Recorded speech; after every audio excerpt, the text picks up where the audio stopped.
Morning student. आज हम funds camera पढ़ेंगे और ये हमारी इन्वेस्टिगेशन का टॉपिक है।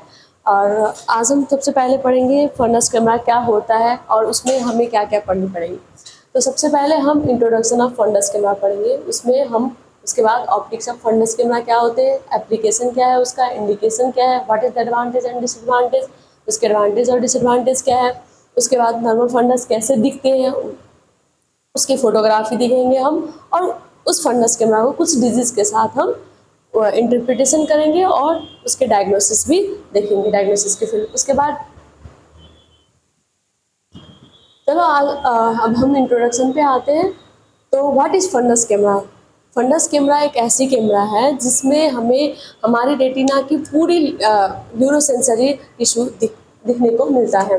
तो fundus camera document the retina which is the neurosensory tissue in our eye and translate the optical image into the electrical impulses that our brain understand। तो इसमें हमारी जो रेटिना है वो एक न्यूरोसेंसरी टिश्यू है। आप लोग को जैसे पता है कि हमारे जो रेटिना है वो एक न्यूरोसेंसरी टिश्यू है जो क्या करते हैं, एक ऑप्टिकल इमेज ट्रांसफर होती है इलेक्ट्रिकल पल्सेस थ्रू हमारी ब्रेन में, और हमारी ब्रेन जो भी इमेज फॉर्म करती है वो हमें हमारी आई के थ्रू हमें नज़र आती है। तो उसी इमेज को जो हमारी आंखों ने देखा है उसी इमेज को हम एक कैप्चर कर लेते हैं फंडस कैमरा के साथ, तो उसी को फंडस कैमरा कहते हैं। ठीक है। अब the retina can be photograph directly as the pupil is used as both has entrance and just for the fundus camera illuminating and imaging light rays. क्या होता है कि जो हमारे पुपिल है वो डायरेक्टली सारे लाइट को कैप्चर करते हैं और वो रेटिना के अंदर जाके एक इमेज बनाती है। अब इसमें मेन स्ट्रक्चर हम जब फंडस कैमरा देखेंगे तो उसमें जो रेटिना हमें दिखेगा उसकी मेन क्या क्या हमें दिखेंगे, स्ट्रक्चर क्या क्या दिखेंगे। तो हमारे सारी रेटिना की सेंट्रल एंड पेरिफेरल रेटिना हमें दिखेंगी। उसके बाद ऑप्टिक डिस्क दिखेगा हमें, उसमें मेकुला दिखेगा आपको, वेन्स दिखेंगे, आर्टरीज दिखेंगे, वो हम आपको फिगर में भी बताएंगे।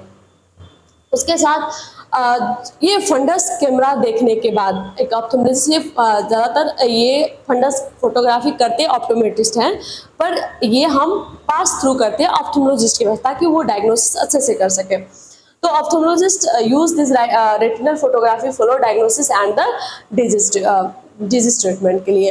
तो वो उस फंडस फोटोग्राफी को देख के फिर वो डायग्नोस करते हैं कि उसको पेशेंट को क्या हुआ है और क्या करना है।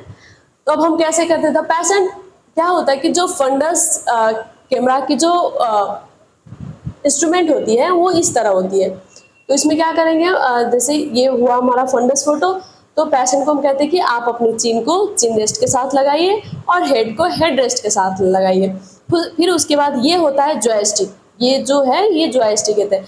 यहाँ से जब आप क्लिक करोगे तो एक रे ऑफ लाइट पास होगी और वो हमारी आंखों में जाकर एक फ्लैश लाइट की तरह वो कैप्चर करते हैं। उसके बाद जो भी इसमें आपको ये मॉनिटर देख रहा है, इसमें आपकी ये जो है ये हमारा फंडस फोटो है। तो ये यहाँ से आप जब वो करेंगे, इस जॉयस्टिक को आप क्लिक करोगे तो यहाँ से रे पास होगी लाइट की और वो आंखों में जाके ये हमारी फंडस फोटोग्राफी की वो देंगे, वही इसमें डिस्क्राइब करे हुए। ठीक है। उसके बाद अब हम आते हैं ऑप्टिक्स ऑफ फंडस कैमरा में। फंडस कैमरा कैसे काम करते हैं, कौन सी ऑप्टिक्स पे काम करते हैं। तो ये हमारी जो होती है ये इनडायरेक्ट ऑप्थेल्मोस्कोप की प्रिंसिपल पे बेस होती है। तो ये principle of monocular indirect ophthalmoscope पे अलाइन करते हैं। ठीक है। अब इसमें क्या होता है कि जो भी हमें फंडस कैमरा में हमें मैग्नीफाइड इमेज मिलता है, जो भी आप देखोगे, हम जैसे फंडस तो हम इनडायरेक्ट ऑप्थेल्मोस्कोप से भी देखते हैं, डायरेक्ट ऑप्थेल्मोस्कोप से भी देखते हैं, पर इसमें जो हम फंडस कैमरा के थ्रू जब करते हैं तो हमें पूरा मैग्नीफाइड एक व्यू मिलते हैं, मैग्नीफाइड ऑफसेट व्यू मिलते हैं उसके। तो ये कैसे कितने डिग्री कवर करते हैं, तो ये 30 to 50 degree of retinal area cover करते हैं, और इसकी जो मैग्निफिकेशन वो होता है वो 2.5 होता है, 2.5 टाइम्स ये इमेज को मैग्नीफाइड करते हैं। उसके बाद अब allow some modification through zoom or auxiliary lens from 15 degree which provides 5x magnification from 140 degree with a wide angle lens which is magnified the image by half। क्या होता है, कई बार हमें जैसे आप फंडस कैमरा में जब देखोगे फंडस फोटोग्राफी की रिपोर्ट देखोगे तो उसमें कुछ आपको एनेरिज्म या नूडल्स मिल गया जो आपको छोटा रहेगा तो वो दिखेगा नहीं। उसके लिए हमें क्या करना पड़ता है कि फंडस कैमरा को और बड़ी मतलब मैग्नीफाइड करनी पड़ती है। तो उसको मैग्नीफिकेशन के लिए हम क्या करते हैं, 5x मैग्नीफिकेशन की जो मैग्नीफायर लेंसेज होते हैं वो हम ऐड करते हैं, और जिससे क्या होता है जो फील्ड ऑफ विजन होगा मतलब रेटिनल फील्ड की जो डिग्री होगी, विजन की जो डिग्री होगी वो भी बढ़ जाएगी। तो मैग्नीफिकेशन डबल हो जाएंगे, और हम नॉर्मल करते हैं तो 30 to 50 degree of retinal area लेते हैं, और इसमें हो जाता है 140 डिग्री की उसकी रेंज हो जाती है।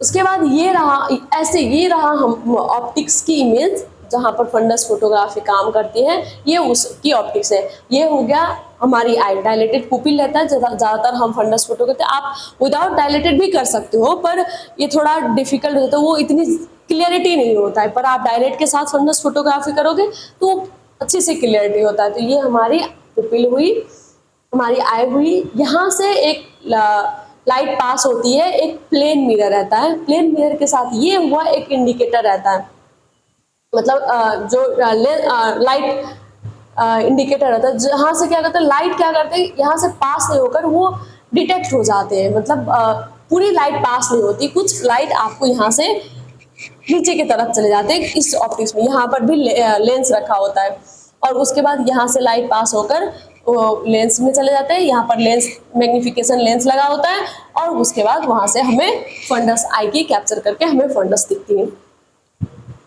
ये रहा ऑप्टिक्स। उसी फिगर को हमने डिवाइड करके आपको दिखा दिया है कि कैसे कैसे थे। ये पुपिल हो गया, उसमें से अब जो लाइट आप जॉयस्टिक से जब आप मारोगे और लाइट जब जो लाइट पास हो थ्रू होती है और जो इमेज कवर करके फिर बैक होती है, उसमें दो लाइटेड होते हैं, एक इल्यूमिनेटिंग लाइट रे होता है और दूसरा इमेजिंग लाइट रेज रहता है। जो क्या होता है देखो आपको मैं दिखाती हूँ फिगर, इसमें लाइट तो पास हुई, कुछ लाइट क्या होती है यहाँ से नीचे आ जाती है और कुछ लाइट पास हो जाती है। तो जो लाइट नीचे आ जाती है उसको इल्यूमिनेशन लाइट कहते हैं, और जो स्ट्रेट पास होके चले जाते हैं उसको इमेजिंग लाइट रेज कहते हैं। तो यहाँ से लाइट, अब ये ऑब्जेक्टिव मैंने बताया था आपको, एक ऑब्जेक्टिव लेंस रहता है, और ऑब्जेक्टिव लेंस यहाँ दिए हुए ऑब्जेक्टिव लेंस के साथ यहाँ पर इंसुलेटर रहता है जो लाइट पास कर लेते हैं, और यहाँ से कुछ लाइट, ये कुछ लेंसेस लगे होते हैं उसमें जिसको इमेजिंग लेंस भी कहते हैं। और यहाँ पर ये एक बड़ा लेंस एक छोटा लेंस करके आपको दो लेंसेज मिलेंगे यहाँ पर। उसके बाद ये लाइट यहाँ से पास हो जाती है। तो ये हमारा ऑप्टिक्स की फिगर हुई। अब उसी चीज को यहाँ पर हमने डिस्क्राइब करा है कि कैसे पास करते हैं। तो light generated from either viewing a lamp or the electronic flash is projected through a sheet of filters and onto a round mirror। आपने जैसे फिगर में देखा एक राउंड मिरर दिया हुआ है, वही से जब लाइट जनरेट होकर वहां से इलेक्ट्रॉनिक फ्लैश के थ्रू वो वहां से फिल्टर होके उस राउंड मिरर में जाते हैं। उसके बाद एक सीरीज जो लेंस होता है वहां पर, जब जो आपने लेंस देखा वहां पर एक सीरीज ऑफ लेंस रहता है जहां से वो सारा अपर मोस्ट लेंस के साथ वो डाउनवर्ड चले जाते हैं और नीचे के साथ फिर राउंड मिरर के साथ वो नीचे आ जाते हैं ऑब्जेक्टिव लेंस में, और ऑब्जेक्टिव लेंस के थ्रू पास होकर हमारी आई की कॉर्निया थ्रू पास हो जाती है। ये सारा इसी में उसमें डिस्क्राइब होगा कि कैसे करते हैं।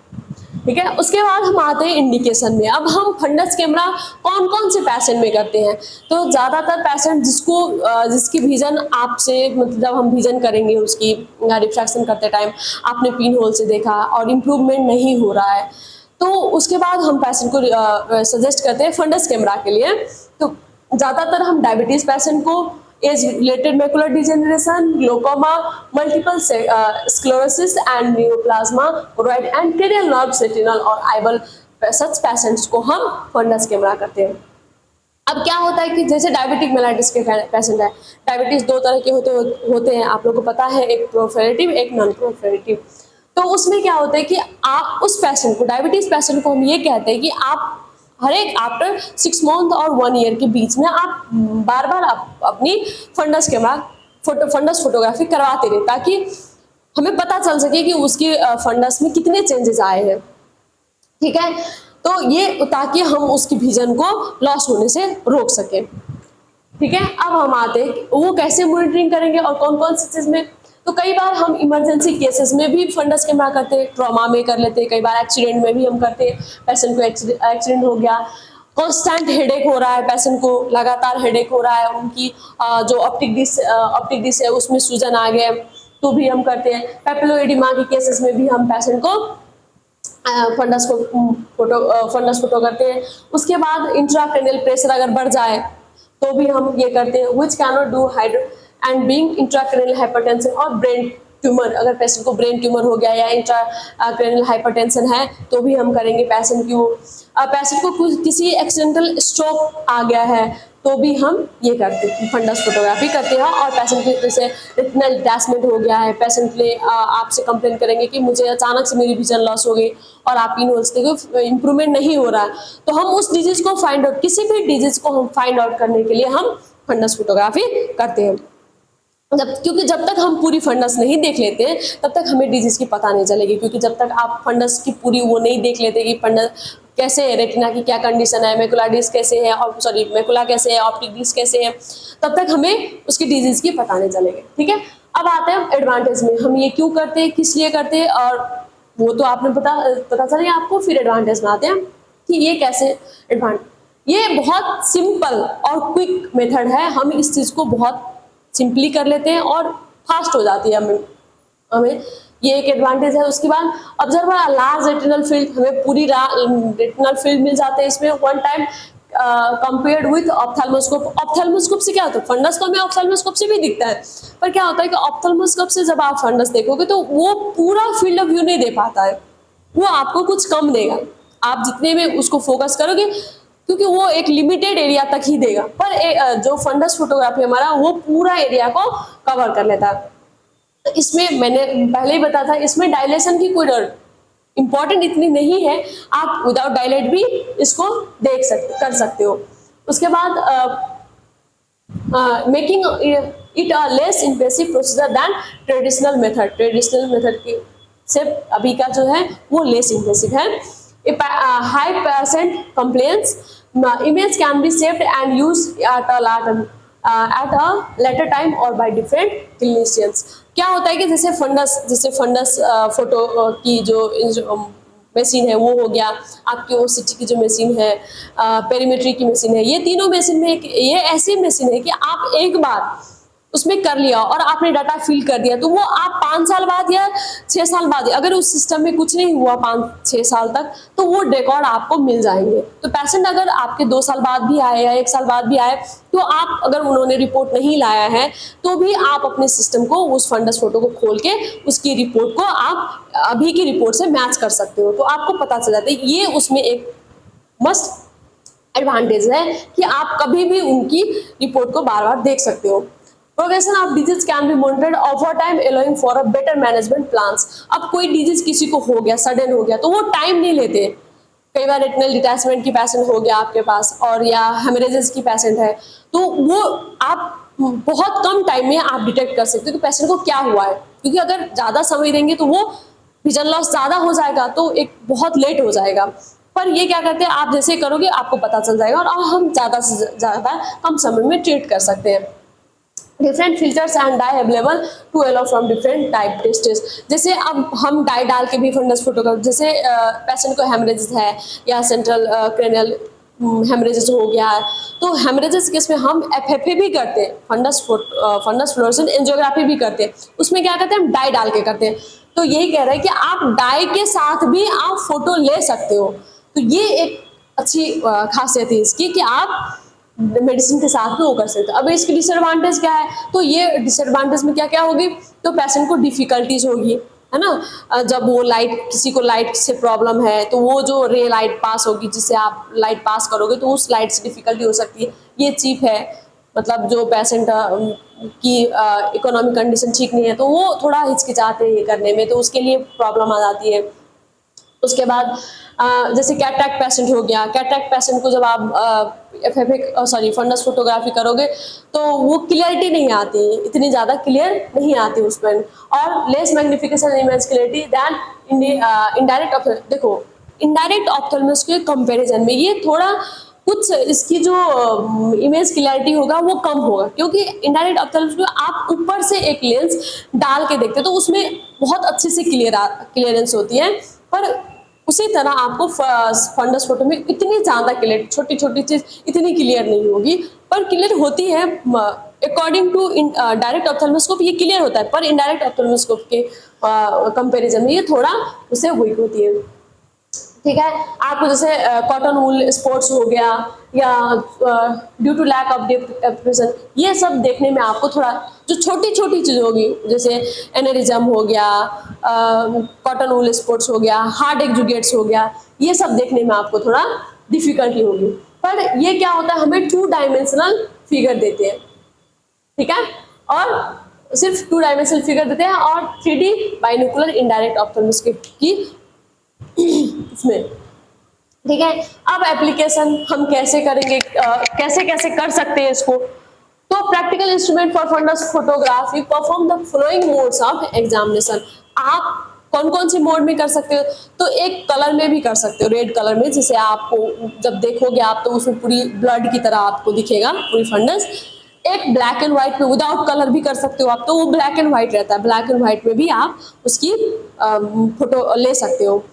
दूसरा हो गया एंजियोग्राफी, जैसे आप डाई डाल के इंट्रावेनस के थ्रू आप एक डाई डालेंगे, डाई डालने के बाद वो डाई कहाँ से कहाँ पास हो रही है, आई की कौन कौन सी वेन में जा रही है, और आप उसको भी ले सकते हो, उसको ही एंजियोग्राफी कहते हैं। ठीक है, उसमें भी अब आप कलरफुल भी ले सकते हो, रेड कलर के साथ भी ले सकते हो और फ्री विथ रेड कलर भी ले सकते हो, यही है एप्लीकेशन उसकी। अब आते हैं हम उसके, अब नॉर्मल फंडस कैसे दिखते हैं, ये आप लोग फंडस देख रहे हो, ये है हमारा पूरी फंडस फोटोग्राफी। नॉर्मल फंडस ऐसे होता है, तो ये जो एरिया है ये है हमारी पेरिफेरल रेटिना, और ये बाकी जो ब्लैक पोर्शन आप देख रहे हो ये सारी पेरिफेरल रेटिना है, यहाँ से आपको अच्छे से दिख रहा होगा। तो ये जितने भी ये है, ये ब्लैक पोर्शन थोड़ी ब्राउनिश कम है जिसमें, तो वो थोड़ा ब्राउनिश के टाइप है, जो लाइट आपको दिख रही है वो है पेरिफेरल रेटिना, और बाकी की ये जो पार्ट है जो आपको ज्यादा डार्क, जिसमें आपको ऐसा लग रहा है कि ब्लड है, वो है सेंट्रल रेटिना की इमेज। अब ये हुआ हमारा ऑप्टिक डिस्क, ये हमारी ऑप्टिक डिस्क है। और यहाँ पे होता है ऑप्टिक नर्व्स, यहाँ से ऑप्टिक नर्व ऐसे पास हुआ होता है, तो ये हो गया हमारा आर्टरीज, ये हो गया हमारी वेन, और यहाँ पर होते हैं मेकुला, जिसको फोबियल, और मेकुला के अंदर एक होता है फोबिया। तो मेकुला अलग है और फोबिया अलग है, इसमें आपको कंफ्यूज नहीं होना है। ठीक है, तो ये हमारी नॉर्मल फंडस फोटो हो गया। ठीक है, अब ऑप्टिक डिस्क की क्या रेशियो, आपको कैसे पता चलेगा कि ऑप्टिक डिस्क नॉर्मल है या एबनॉर्मल है, तो उसके लिए हमें आप ऑप्टिक डिस्क की साइज पता होनी चाहिए। ठीक है, अब मेकुला है तो मेकुला कैसे, आप जब फंडस फोटो देखते कैसे पता चलेगा कि मेकुला एबनॉर्मल है या नॉर्मल है, तो हमें उसके लिए हमें उसकी कलर पता होना चाहिए, उसकी डायमेंशन पता होना चाहिए और लोकेशन पता होना चाहिए, डायमीटर। तो जो ऑप्टिक डिस्क का कलर होता है वो पेल पिंक होता है, और लोकेशन उसकी कितनी होती है 3.4 mm नेजल में होता है वो, टू द फोबिया, फोबिया की नेजल साइड होगी, टेम्पोरल में नहीं। उसके बाद diameter vertically overall with average dimension of 1.76 horizontal and 1.87 vertical. उसकी जो डायमीटर होगा वो हॉरिजॉन्टल में कितना होगा 1.76 mm और वर्टिकल में 1.8 mm। ठीक है, और जो नॉर्मल ऑप्टिक डिस्क की जो रेशियो होता है वो 0.3 to 0.5 रेशियो की अंडर में होता है। अगर 0.5 से ज्यादा हो गया तो हम क्या कहते हैं, ऑप्टिक डिस्क में प्रॉब्लम है। ठीक है, उसी तरह मेकुला की हम देख लेते हैं। मेकुला की जो कलर होता है वो येलो और डीप पिगमेंटेड होता है। ऑप्टिक डिस्क की पेल पिंक होता है, पर मेकुला की येलो डीप पिगमेंटेड होती है। लोकेशन में 2 disc diameter to temporal margin of disc, जो टेम्पोरल उसकी जो डिस्क होगी वो डबल डिस्क, मैंने बोला ना कि उसमें फोबिया भी होती है, तो इसमें 2 डिस्क होते हैं। डायमीटर 5.5 mm की होती है। अब जो आपकी फोबिया है उसको 4 जोन में डिवाइड करा हुआ है, वो कौन कौन सी है, एक होता है फोबियल, दूसरा फोबिया, एक पैराफोबिया, दूसरा पेरिफोबिया। जैसे आप ये फिगर देख रहे होंगे, इस फिगर को 4 पार्ट में डिवाइड करा हुआ है, ठीक है। उसमें कौन कौन सी है, सॉरी कौन कौन सी है, एक फोबिया जो कितने हैं 0 पर, जो अंदर की पार्ट है वो फोबिया पूरी मेकुला फोबिया की से थोड़ा बाहर जो है वो 0 उसको फोबियल कहते हैं। उसके बाद फोबिया आ गया, उसके बाद पैराफोबिया और उसके अंदर पेरिफोबिया है, ठीक है। वो 0.35 mm है, 1.50 mm, parafovea 2.5 mm and perifovea is 5.5 mm, ठीक है। अब हम देख लेते हैं, अब हम इंटरप्रिटेशन कर लेते हैं कि अगर कैसे में कैसे होता है, ठीक है। तो ये हुआ तुम्हारा ऑप्टिक डिस्क, ये है नॉर्मल ऑप्टिक डिस्क। आपको नॉर्मल ऑप्टिक डिस्क दिख रहा है कैसे होता है, तो ये हुआ हमारा ऑप्टिक डिस्क की मार्जिन, ये हमारा ऑप्टिक डिस्क हुआ, ये सेंट्रल कप हुआ, और ये नॉर्थ टिश्यू, जो टिश्यू दिख रहे हैं ना आपको, ये सारे नॉर्थ टिश्यू दिख रहे हैं। तो अगर नॉर्मल है तो उसकी साइज और शेप ऐसे होगा, वो आपको ऐसे दिखेंगे, ठीक है, ये भी नॉर्मल ही है। अगर पेशेंट को एबनॉर्मल है, पेशेंट को एबनॉर्मल ही दिख रहा है, तो वो ऐसे दिखेंगे, ऐसे। इसमें क्या हुआ है, जो सेंट्रल कप है वो भी लार्ज हो गया है, और जो हमारा ऑप्टिक कप है वो भी लार्ज हो गया है, ठीक है। तो ये था हमारा। उसके बाद अब हम एक्जुगेट्स देखेंगे। तो एक्जुगेट्स कैसे होते हैं, हार्ड एक्जुगेट्स आपको कैसे पता चलेगा, सॉफ्ट एक्जुगेट कैसे पता चलेगा। उसके बाद एनुरिज्म आप देखोगे तो कैसे पता चलेगा। तो इंटरप्रिटेशन के लिए हम देख लेते हैं। एक्जुगेट्स होते हैं 2 टाइप्स के एक्जुगेट्स, एक होते हैं हार्ड एक्जुगेट्स और एक होते हैं सॉफ्ट एक्जुगेट्स। अब हार्ड एक्जुगेट कैसे होते हैं, तो hard exudate deep yellow with sharp margin होता है। देखिए जैसे ये हार्ड एक्जुगेट आपको हाइपरटेंशन, डायबिटिक मेलाइटस, उसमें भी डायबिटिक में सारे डायबिटीज में नहीं मिलेगा आपको। उसके बाद ये डिजीज कुछ रेडिएशन के वजह से जो हुआ, तो ये जो आप देख रहे हो कुछ इसमें आपको इतनी क्लियर नहीं दिख रहा है, यहाँ पर कुछ डॉट डॉट आपको दिख रहा होगा, पूरी डार्क डीप येलो की तरह दिख रहा है ना, ये है हमारी हार्ड एक्जुगेट्स, ठीक है। और ये जो देख रहे हो आप व्हाइट कॉटन लाइक स्पॉट्स, ये है सॉफ्ट एक्जुगेट, ठीक है। इसमें वही है जो आपको शार्प दिख रहा है ना, शार्प। तो हार्ड एक्जुगेट कैसे आपको पता चलेगा, तो वो कलर उसकी डीप होगी और उसकी जो बॉर्डर लाइन होगी, उसकी जो मार्जिन होगी वो पूरी रेड होगी, मतलब पूरी मार्जिन आपको बहुत अच्छे से, बहुत क्लियरली शार्प मार्जिन दिखेगा। लीकेज फ्रॉम प्री कैपिलर आर्टरीज, और वो प्री जो आपकी आर्टरीज है उस पे आपको लीकेज दिखेगा। जितने भी यहाँ पर, क्योंकि वेन और आर्टरीज आपने देखा नॉर्मल उसमें फंडस में, तो ये इसमें अच्छे से दिख नहीं रहा है। जैसे ये आर्टरीज हुआ, तो ये जब ये जो प्री कैपिलर है आर्टरीज होगी ना, ये सब इसके साथ अटैच रहता है वो हार्ड एक्जुगेट्स। सेम लाइक है सॉफ्ट एक्जुगेट्स क्या होगा, वो कॉटन वूल स्पॉट्स होगी। जैसे कॉटन नहीं होते, कॉटन आप जब फंडस फोटो देखोगे तो उसमें ऐसे लगेगा कि कॉटन अंदर फंडस में कॉटन जैसे कुछ स्पॉट्स रखा हुआ है, ऐसे दिखेगा, जैसे यहाँ पर दिख रहे हैं आपको, ऐसे दिखेगा, ठीक है। वो ग्रे व्हाइट होते हैं, नियर ऑप्टिक डिस्क के पास होगा, और रेटिनल और फाइबर्स लेयर माइक्रो फ्रैक्शन, और ये भी हाइपरटेंशन, डायबिटिक मेलाइटस और कनेक्टिव टिश्यू के साथ जो डिजीज है उसमें होता है, और HIV पेशेंट में भी ये आपको फंडस फोटो देखोगे तो आपको ये दिखेगा। अब मैक्रो एनेरिज्म जो होता है ना, वो ब्लड स्पॉट्स की तरह होता है। जैसे आप देखोगे मतलब पिंपल्स, जैसे हमारे फेस पे पिंपल्स आ जाते हैं ना, एक डार्क रेड कलर की, सिर्फ ऐसे ही दिखता है हमारे फंडस में।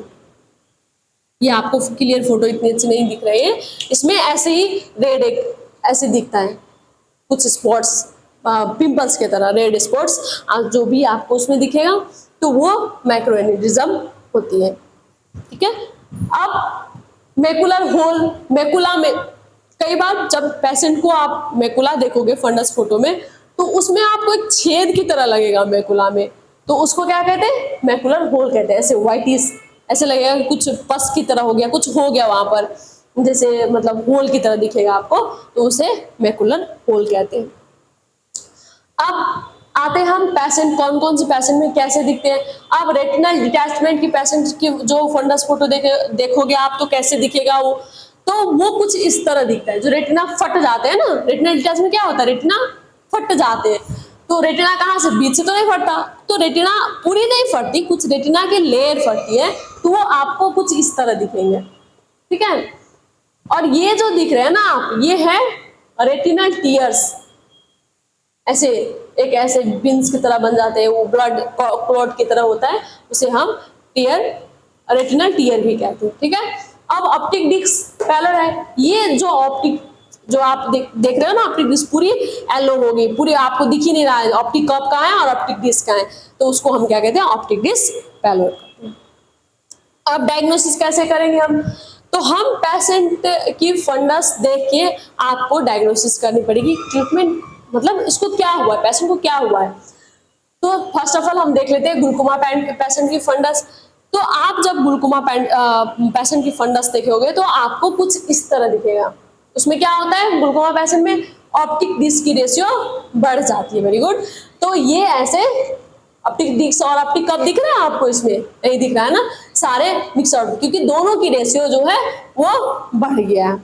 इसमें क्या हुआ, सारे वेन्स मोटे हो गए, नेजल साइड टेम्पोरल, मतलब उसमें भी कुछ क्लैरिटी दिखाई नहीं रहा है कि ऑप्टिक डिस्क कहाँ है, उसकी रेशियो कितनी है ऑप्टिक कप की। और ये भी, ये ग्लूकोमा, जब आप ग्लूकोमा पेशेंट की फंडस देखोगे तो आपको कुछ इस तरह दिखेगा, ठीक है।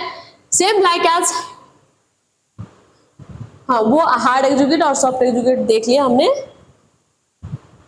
हाँ ये है डायबिटीज पेशेंट का, आप इतनी अच्छी क्लियर फोटो नहीं दिख रहा है इसमें आपको, आप इमेज देख सकते हो गूगल में जाके।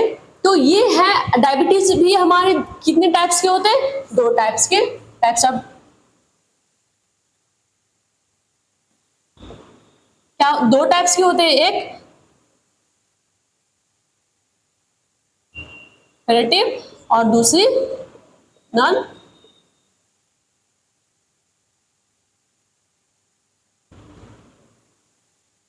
Non proliferative. तो हम सबसे पहले नॉन प्रोलिफेटिव की पढ़ लेते हैं। उसमें क्या होता है, हमें हार्ड एक्जुगेट्स देखने को मिलता है। देखो इसमें जैसे ये मैकुला हो गया, आपको इसमें चीज नहीं दिख रहा है, ये है ऑप्टिक डिस्क, ये ब्लड वेसल्स हो गया। तो ये यहाँ पर आपको हेमरेजेस दिख रहा है, कुछ हेमरेजेस, ये यहाँ पर हेमरेजेस दिख रहा है। उसके बाद ये ब्लैक एक्जुगेट्स दिखेगा, कुछ मैक्रो एन्यूरिज्म्स, कुछ जो पिंपल्स की तरह जो हम बोल रहे थे ना आपको कि एक स्पॉट्स दिखेगा जिसको मैक्रो एन्यूरिज्म कहते हैं, तो वो मैक्रो एन्यूरिज्म भी इसमें दिखता है। उसके बाद अब हम नॉन प्रोलिफरेटिव देख लेते हैं। हाँ इसमें बहुत चीज दिखे। अब देखो एक डिफरेंसेस होता है प्रोलिफरेटिव में और नॉन प्रोलिफरेटिव में। वो कौन सा डिफरेंस होता है, एक तो हो गया हार्ड एक्जुगेट्स एंड सॉफ्ट एक्जुगेट। दूसरा क्या होता है कि जो प्रोलिफरेटिव डायबिटीज है उसमें क्या होता है, ये अनवांटेड वेसल्स बहुत सारी आ जाती है। ये जो आप दिख रहे हैं ना छोटे छोटे वेसल्स, ये वेसल्स है जो अनवांटेड वेसल्स की रिग्रोथ हो गई। तो ये आपको सिर्फ प्रोलिफेरेटिव में ही दिखने को मिलेगा, नॉन प्रोलिफेरेटिव में नहीं दिखने को मिलेगा। और इसमें क्या होता है, white cotton wool like spots दिखने को मिलता है। जैसे आप इसमें तो क्लियरिटी नहीं है, तो जैसे यहाँ पर कुछ स्पॉट्स दिख रहा होगा आपको, तो जो सॉफ्ट एक्जुगेट्स हैं वो आपको कॉटन लाइक स्पॉट्स वो आपको प्रोलिफेरेटिव डायबिटिक में ही दिखने को मिलेगा। इसमें हम देख सकते हैं जैसे इसमें वेन्स बहुत ज़्यादा, growth of abnormal vessels, blood vessels बहुत ज़्यादा हो जाते हैं, पर इस नॉन प्रोलिफरेटिव में नहीं कुछ दिख रहा है आपको, जो आगे जो वेन है वही दिख रही है। इसमें हेमरेजेस दिख रहा है आपको, हार्ड एक्जुगेट्स दिख रहा है ना, दिख रहा है हार्ड एक्जुगेट्स दिख रहा है, हेमरेजेस यहाँ भी है, यहाँ भी है, यहाँ भी है, ऐसे कुछ हेमरेजेस दिखेंगे आपको। और प्रोलिफरेटिव में ब्लड वेसल्स की एबनॉर्मलिटीज दिखेगा, और ये जितने हैं ये कॉटन वूल लाइक स्पॉट्स आपको दिखने को मिलेगा इसमें। अब ये है हाइपरटेंशन की।